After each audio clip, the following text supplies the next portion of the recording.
Now, it sounds like these are athletes who are racing for a result, but we also have some people on this channel even who just simply ride their bikes for fun and may just be doing an event like this for fun versus trying to race for a result. They're trying to race to finish and to not be completely destroyed at the end of the event. Do your training plans differ between these two type of riders? Like if somebody is just trying to go out and do it for fun, survive, and not be completely destroyed, are you approaching things kind of the same way? Or tell us about that. Yeah. They aren't going to be drastically different. It's more the details that change. So if I have an athlete that, let's say it's their first time doing Unbound and they just want to finish Unbound.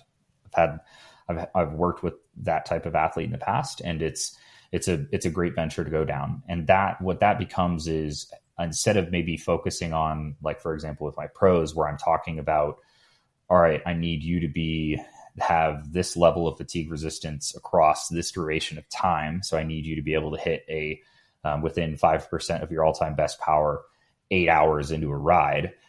I'm not going to be talking to somebody this is their first Unbound about that. That's a very different conversation. For somebody who's trying to win Unbound, I would be talking to them about the exact gram per hour that they need to hit and what cadence, so when during the race they will be doing that, and then other sections that they would need to relax, or, all right, during this age, you need to be have this amount of time pit stop, because otherwise you will lose this group. That kind of talk, it's the details.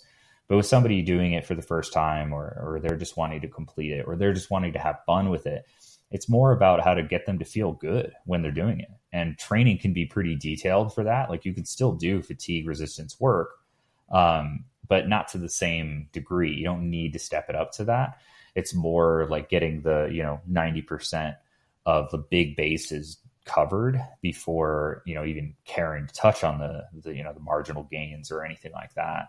And instead, it might be a conversation of, hey, all right, we need to really train you to be able to tolerate this amount of food.